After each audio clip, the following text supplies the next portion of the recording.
constant tourist. And in the song she says, I'm always in the waiting room with the fellow.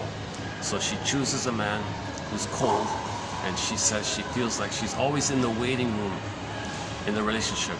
That she's always a constant tourist with this fellow. When are they going to connect? That's a reflection of the inner state. We recreate in the present to know the past. In fact, she'll only be attracted to emotionally narcissistic, emotionally unavailable men so that she can know her mother was like that. The only way for her to know that her mother was cold and refusing is to find a cold and refusing man. So she's extremely excited. Love at first sight. Okay, Cupid's arrow is like the person in the present reminds of the mother. So it's like a trigger, a quick little thing. That's why it's Cupid's arrow like that. Cupid is not about love, it's about transfer stuff.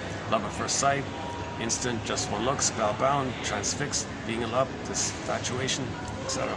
That happens, it just takes a second, right? Hence the Cupid arrow. So somebody in the present reminded him of the mother. Some man in the present reminded her of her mother. She recreates.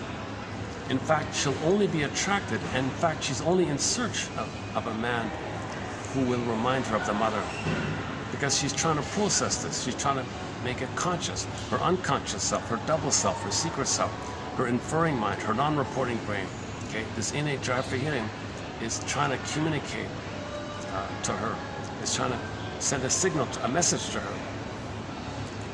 So that's why she'll be excited to find a man who has the same psychology like her mother. So she'll repeat that dynamic. She'll have a great hope with him, always feels cold and detached, constant waiting, constant tourist, constant waiting room, constant tourist.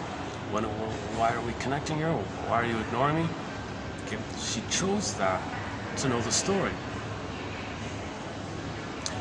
You see, and that's the lens. If there were a loving man, a warm-hearted man who cares, she would be interested, it wouldn't trigger. The triggering is that somebody in the present reminds the mother, that flares up the blissful wiring of the oneness of the mother you laid down. It's frozen, it's kind of suspended, it's kind of waiting for Mr. Right, Mr. Wrong. Okay, so that somebody's there, it flares up. Now the man in the present for her is seen as an emotional reincarnation of her mother. There's the mother. Now she flares up the wiring with the mother. That she transfers the mother in the past to the fellow in the present, and is relating to the fellow in the present like he's the mother in the past. But this time she says, you're perfect, I love you, you're perfect, now please change. So she kind of like thinks she's picking up with the mother. So first is the blissful oneness that's unresolved. She wants to continue.